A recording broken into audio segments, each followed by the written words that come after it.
Philippines, one of the first non-life insurance companies that established its head office outside Metro Manila, emerged. Strength, integrity, and with a proven track record of service in the countryside. Join the journey to our third decade. Corporate Guarantee, we value our commitment. Narito ang listahan ng mga prioridad na mabakunahan laban sa COVID-19. Mga frontline workers sa local at national, pati na rin sa private at public health facilities. Mga health professionals at non-professionals, gaya ng mga estudyante, nursing aides, mga janitor, barangay health workers at iba pa. Senior citizens na may edad 60 pataas. Mga taong may comorbidities tulad ng diabetes, sakit sa puso at iba pa. Essential frontline workers at mga uniformed personnel. Mahihirap na sektor. Mga guro at social workers. Mga manggagawa sa gobyerno. Essential workers. High-risk socio-demographic groups. Mga overseas Filipino workers o OFWs. Iba pang natitirang workforce at mga nalalabing populasyon ng mga Pilipinong hindi kabilang sa listahan. Ang unang tranche ay ibibigay sa mga frontliners sa mga sumusunod na health facilities.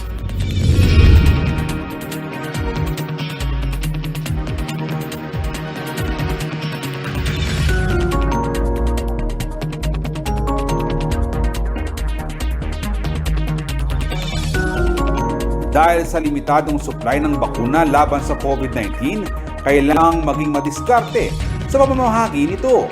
Prioridad ng mga frontline healthcare workers dahil kritikal ang papel na kanilang ginagampanan sa panahon ng pandemya. Ang pagbibigay sa kanila ng bakuna ay mahalaga upang matiyak ang kanilang proteksyon sa trabaho. Ang kanilang kalusugan ay nananatiling isang pambansang prioridad.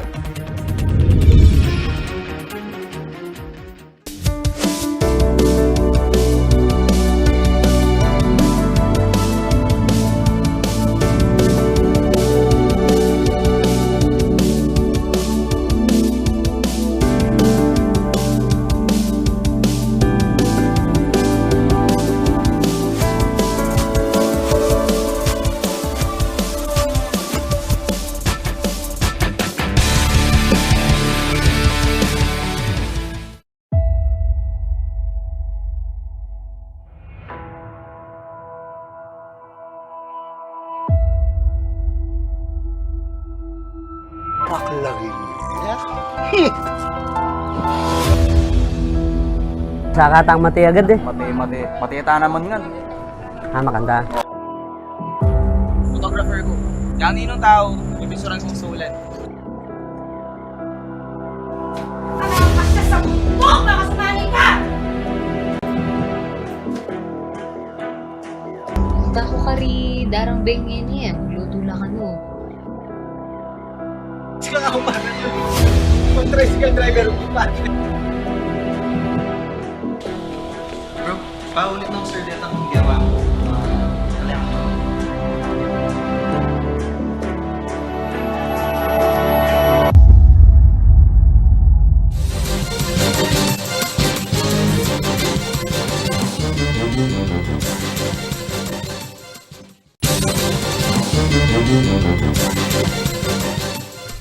Narito na ang mga malaking balitang Central Luzon ngayong araw.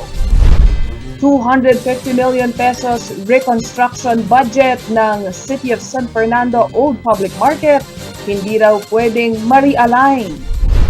12 barangay sa Apalit nagtayo ng sariling isolation facility. City government ng Angeles ipinag-utos sa isang BPO company na ipaswab test lahat ng kanilang empleyado. At 8 p.m. to 5 a.m. curfew hours ng Pampanga, hindi ipinatupad sa Angeles City. Maya Pabay, Pampanga, magandang gabi Central Luzon. Ako si Nicolette Henson Hizon. Narito na ang mga nanguna at tinutupang balita ng CLTV News.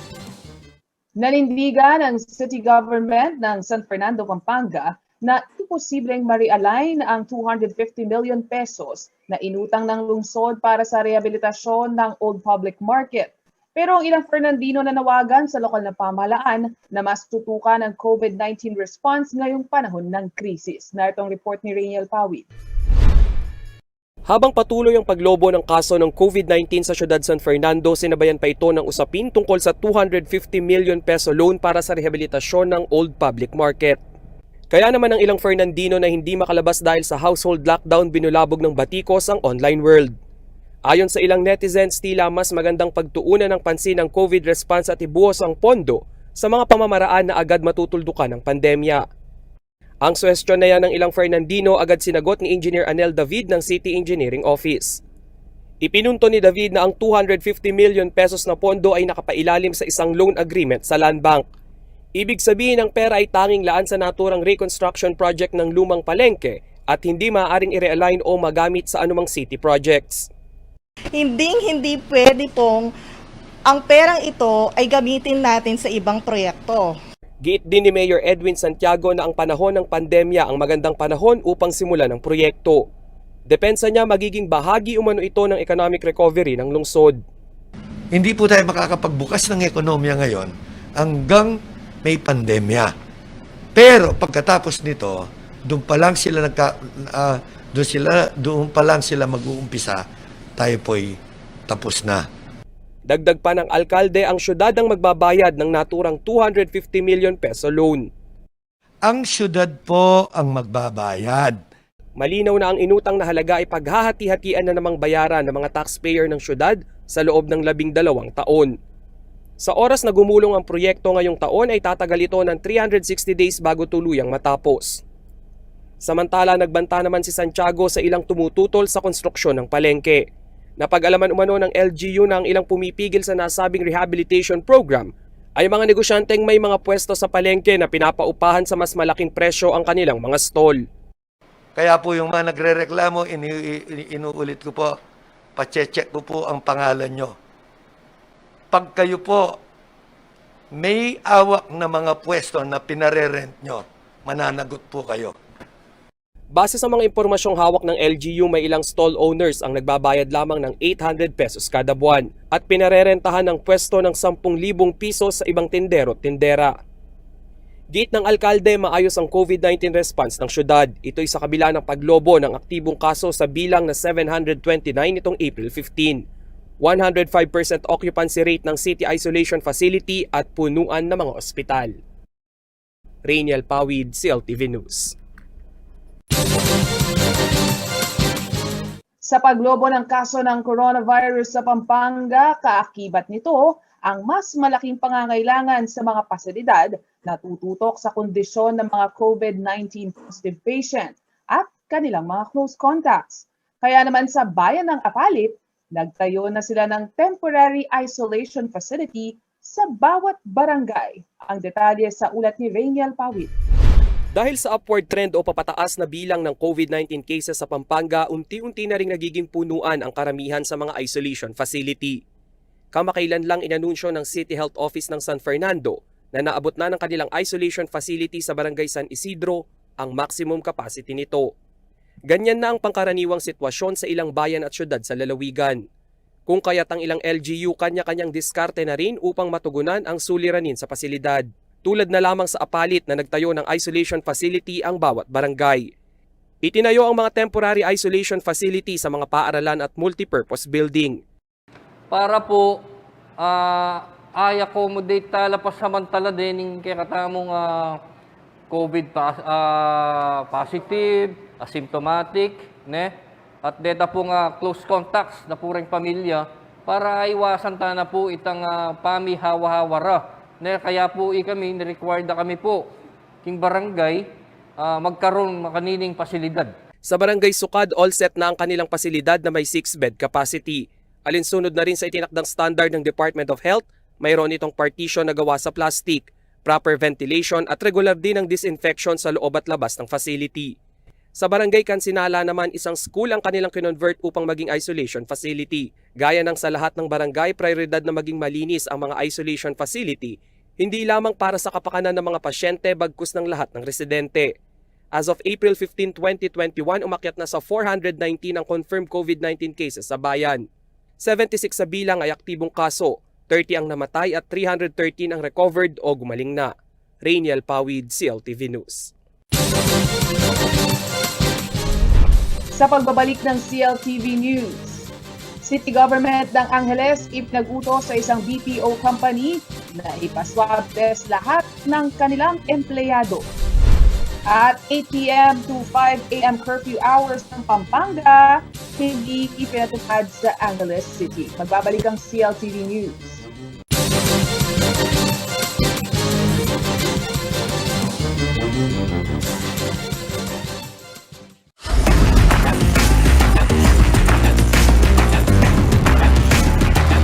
Choose 3, 2, 1.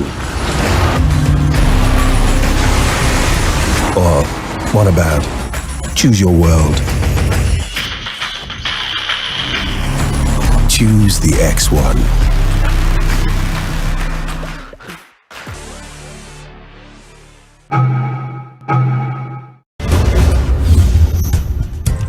Ang wasto at regular na paghuhugas ng kamay ay ang pinakamabisang paraan para makaiwas sa COVID-19. Sundin lamang ang mga simpleng hakbang. Hugasan ang inyong mga kamay gamit ang sabon at tubig. Kuskusin mabuti ang inyong mga kamay. Magsimula sa palad hanggang sa pagitan ng mga daliri at likod ng kamay. Gawin ito sa loob ng 20 segundo. Panlawang mabuti ang inyong mga kamay at patuyuin ito gamit ang malinis na tuwalya. Laging tandaan, ang tubig ay sandata laban sa COVID-19. Ugaliing maghugas ng kamay sa wastong pamamaraan.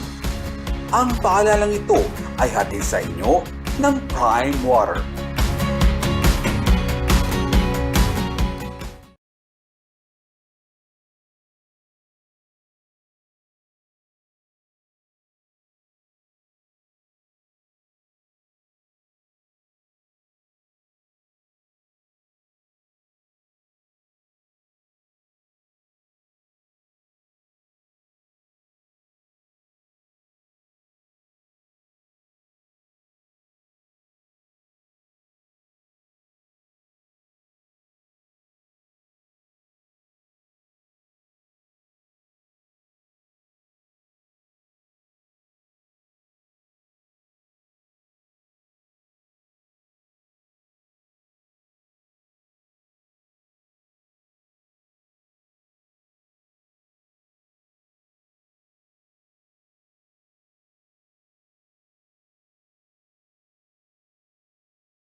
Noong April 3, 1995, idineklara ni Pangulong Fidel V. Ramos ang buwan ng Abril bilang Broadcasters Month. Arawin man o ulanin, sa digmaan at sa kapayapaan, sa tagumpay at sa pagkatalo, sa lungkot man o sa saya, sa hirap at sa ginhawa, mula sa lupa, sa dagat at kalangitan, nananatili sa himpapawid. Para sa inyo, ngayong Abril, ipagdiwang ang Broadcasters Month, isang serbisyo publiko mula sa KBP.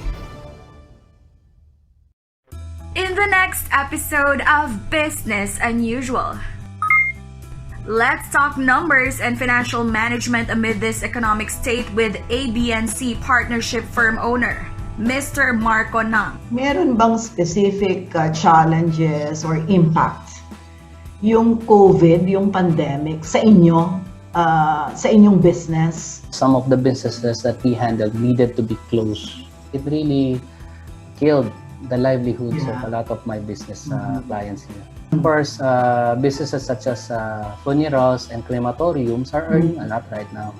And it's a negative one to hear, but it's a positive side on their part. What's the new normal way to eat out? Join us at Laos Group Boulevard to find out as we feature Dentros, Pancake House, and the Coffee Bean and Tea Leaf on Biz Labs. Meet a group of young cousins in Pampanga who started their own small businesses during the quarantine. Let's get down to business this Wednesday, 8 p.m.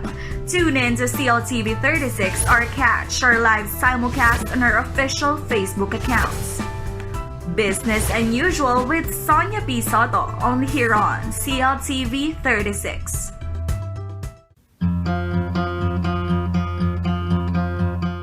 Inyang 1892, mitatagyayng matuwang istasyon ng bagon king San Fernando. Magpaganakay ni king kiyakatamong tagumpe at madadumduma panon na ning kiyakatamong kasalisayan.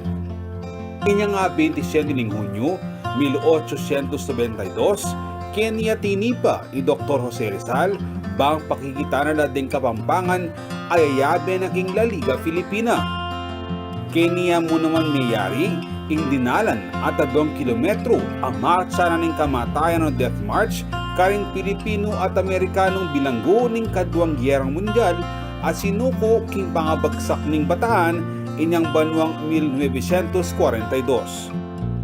Ining dalan ning masaplalang biye at kabiyayan dareng Kapampangan uling pamikalakal king industriya ning atbo, abaka, ampong abyas, kanita king Pampanga.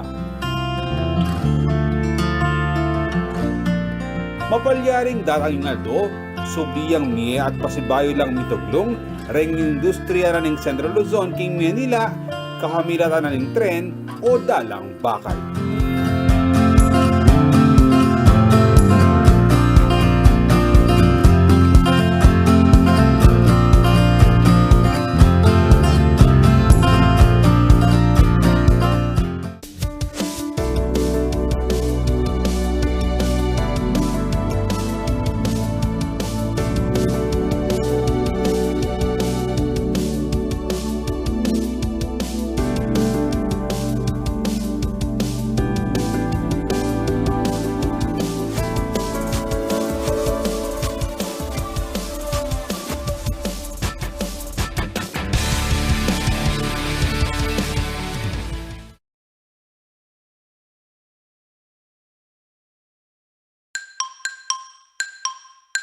Masusing pinaghahandaan ng clinical trials para sa COVID-19 vaccine sa ating bansa.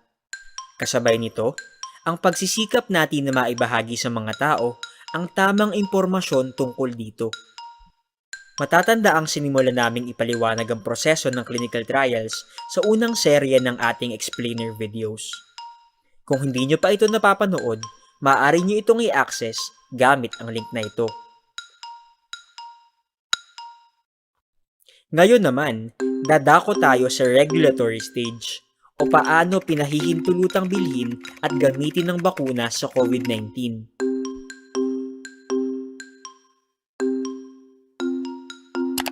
Sa panahon na may pandemya at walang aprobadong bakuna o gamot para sa isang sakit gaya ng COVID-19, Ang isang bakuna na nasa phase 3 clinical trial na kinakitaan ng magandang datos batay sa di bababa sa kalahati ng itinakdang bilang ng kalahok o tinatawag na interim data ay ang mga bakunang maaaring mag-apply ng Emergency Use Authorization o EUA. Ang EUA ay pansamantalang pahintulot sa limitadong paggamit ng bakuna. Ang paggamit nito ay may sinusunod na pamantayang itinalaga ng Food and Drug Administration or FDA.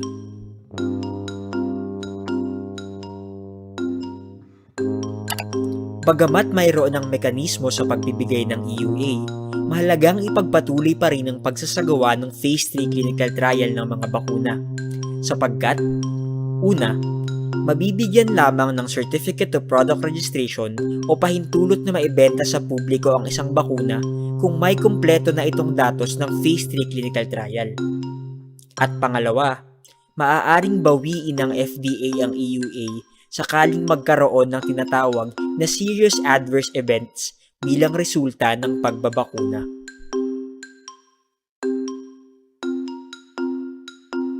Mahalagang tandaan na sa pagbibigay ng CPR o Certificate of Product Registration, sinusuri ng FDA ang kabuuang datos ng phase 3 clinical trial base sa disenyo ng clinical research. Ibig sabihin, hindi lamang limitado ang pagsusuri sa resulta na nakuha mula sa phase 3 clinical trial na ginawa sa Pilipinas. Sakaling may trial size din sa ibang bansa. Dagdag pa rito, maaari ring mag-apply ang ibang vaccine developers ng EUA at sa kalaunan ng CPR sa Pilipinas, kahit wala silang clinical trials na isinagawa sa bansa. Basta kumpleto ang maisusumitin nilang mga dokumento mula sa pre-clinical trial hanggang sa phase 3 clinical trials, base sa hinihingi ng FDA.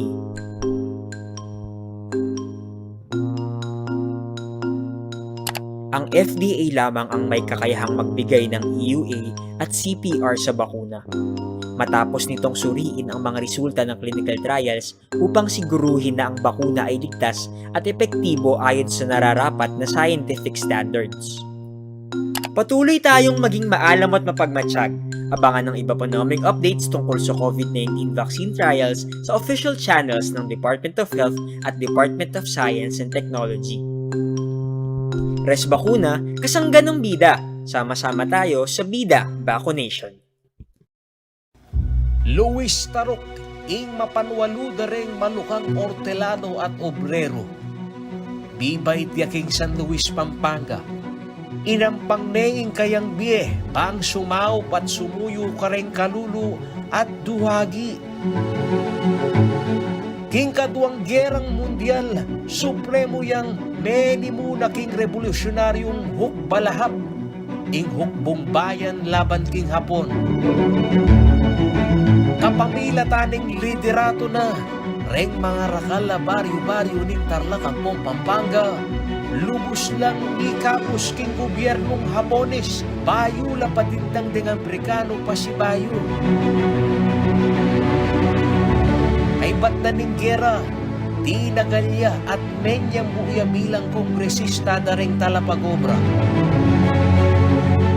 Kitong galiya bang milaluya ing agraryong reforma at tinugliksane ing pamangapkam da reng Amerikano king katamong gabun. Iyanguya biye edad siya mapulot netong banuang 2017 tega na ding bunying bayani ning Pilipinas. Bayaning Kapampangan, ing talapanwalu da reng malukang kabalik.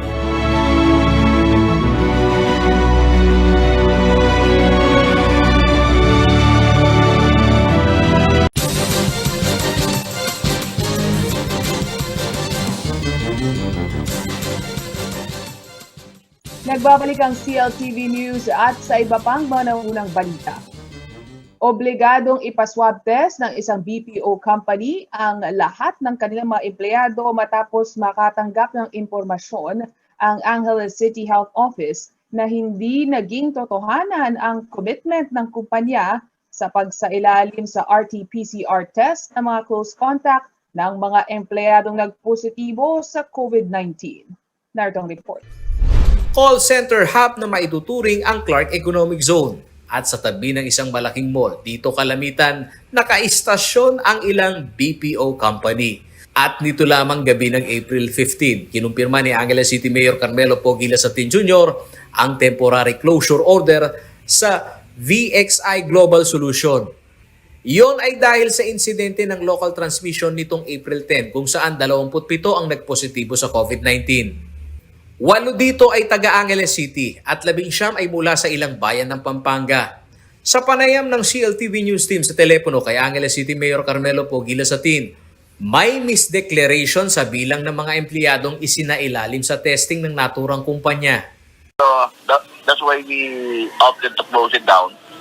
Kaya baka nito, the recommendation is for all of their employees to be swabbed. Okay. Yan, in Dewada, nagpaswab lang, may gitmong atang 80. Kaya ba't in Dewada, kaya ba't na nagpaswab? Nangyad dong para may buktad ya. Ating kami, kaya paswab dong. So, kaya pa brand tayo. And then knowing na alam mo pala 81 ring empleyado may dapat mga lulagdala na daring empleyado na. So we closed it down again yesterday. Sinabi nila sa tin na kung intentional ang hindi pagsasabi ng totoo ay kailangang managot ang VXI Global Solution. Lalo na't ang hindi matagumpay na contact tracing sa aktual na bilang ng empleyado ay baka raw mas lalong magpalala sa sitwasyon ng COVID-19 surge sa lungsod. You have to protect everybody na will see that. Hey, sana na mo, I am hoping and wishing na they will tell the truth, ne? The XI is telling us the truth. 18 na lang mo rin empleyado na now we're investigating on it at kira tayo pa. Sa pagtungo ng CLTV News Team sa Business District o itinuturing na call center hub na nasa loob ng compound ng kilalang mall, timbre sa amin ng isang empleyado ng VXI Solution na itinago namin sa pangalang Aaron. Naagapan sana umano ang local transmission sa loob ng kanilang opisina kung ang close contact na mga nagpositibo ay agad na isinailalim sa isolation facility. Meron siyang close contact sa isa sa mga nag-positive. So instead na ma-send home sila right away para maiwasan na yung pagkalat is after a few days pa lang nung nalaman yung result ng mga positive, doon pa lang sila na-send home, and then ngayon kagabi lang siya na-send home, and then ngayon nilalagnat na siya. Ayon kay Aaron, may programa naman na itinutulak na work for home ang kumpanya. Ngunit hanggang ngayon ay limitado lamang sa kanilang mga empleyado. So far, yung nagiging pinaka-solusyon, suggestion ng mga ibang agent na katulad ko is yun nga, work from home, but parang natatagalan yata eh. So instead na kumonti yung cases, katulad ng gusto nga sana namin dahil kami yung pinaka-prone, kaming mga frontline or agent, mas dumarami nga. Patuloy pa na nangangalap ng impormasyon ang CLTV News Team kung sa pansamantalang pagsasara ng kumpanyang VXI Global Solution, papaano sila tatalima sa mungkahing flexible work arrangement ng Business Permit and Licensing Division o BPLD ng lokal na pamahalaan. Pumalo na sa 3,723 ang naitatalang confirmed cases ng COVID-19 ng Angeles City. 56 ang dumagdag sa bagong kaso sa 872 na active case sa lungsod. 3 naman ang dumagdag sa mga nasawi na nasa kabuuang bilang na 180 na mortalities. Paolo G. Santos, CLTV News. Ipinako pa rin sa take 2. Take 3. Ipinako pa rin sa take 4.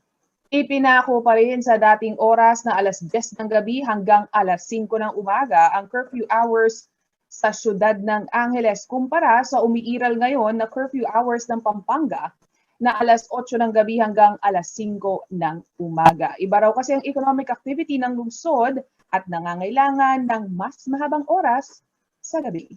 Nagkang report. Sa ilalim ng Memorandum Number 707 Series 2021 na inilabas nitong April 14 ng lokal na pamahalaan ng Angeles City, kasabay ng anunsyo ng extension ng Executive Order Number 5 o ang tinaguriang household lockdown sa Pampanga, magkaiba ang oras ng curfew hours ng highly urbanized city ng probinsya. Ito'y alas 10 ng gabi kumpara sa mas maagang alas 8 ng gabi na curfew hours sa lalawigan ng Pampanga.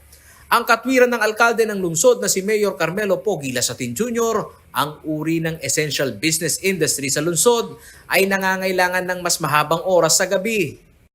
This Angeles City, dahil worker Kim Clark parang call centers.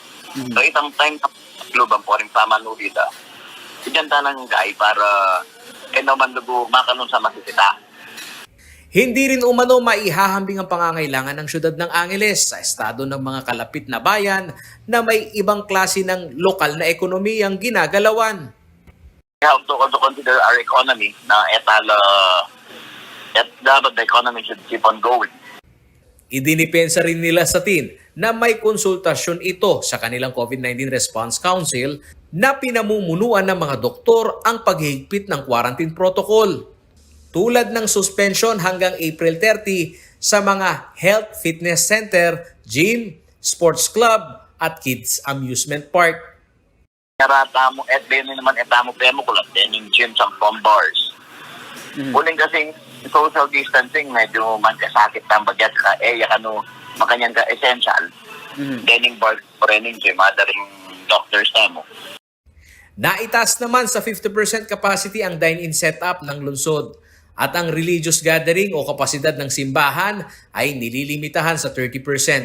Sa pulso ng ilang kabalen na nagtatrabaho sa Angeles City, nauwian lamang ang katabing bayan, hirit nila magkaroon sana daw muna ng konsultasyon at census sa mga trabahanteng apektado upang hindi sila maipit sa tila magkabilang mundo na quarantine protocol ng magkabilang bayan.